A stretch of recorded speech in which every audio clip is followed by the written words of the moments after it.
వంటి ఈ యొక్క జంతికలు అయితే రెడీ అయిపోయింది. మీలో ఎంతమందికి ఇష్టం ఇవి? నేనైతే చెకోడీలనే అంటాను, ఎందుకంటే చాలా లావుగా ఉన్నాయి కాబట్టి. జంతికలు అయితే సన్నగా వస్తాయి కదా.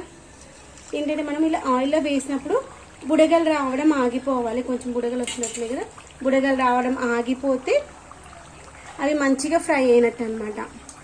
లేదు అంటే ఫ్రై కాలేనట్టు. ఒకసారి ముందు వెనకలు అనేసుకుందాము. ఇంకెక్కడైనా మనకి పచ్చిగా ఉంటే అది కూడా కాలుతుంది. క్రిస్పీగా రాకుండా ఉన్న రీజన్ ఏంటంటే పిండి కలుపుకోవడంలో ఉంటుంది. ఇక్కడ గోలిచ్చేటప్పుడు మంచి గోలియకుండా గోలకు ముందే తీసేసామనుకోండి, అప్పుడు కూడా మనకి క్రిస్పీగా రావు. అవి 2 రీజన్స్ అనమాట, అంతే.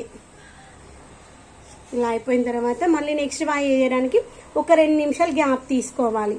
అలా ఎందుకు గ్యాప్ తీసుకుంటే అప్పుడే ఆయిల్ ఏంటంటే వేడవుతుంది. ఇలా ప్లేట్లో వేసుకున్నది ఈ చేతి పైన కనుక్కొని దాంట్లో వేసుకుంటాను. ఆ లోపల దీంట్లో కూడా ఫిల్ చేసుకొని మిగిలింది గోలిచ్చేసుకుందాం. అంతే ఈజీగా ఎంత అంటే అన్నీ వేసుకోవచ్చు.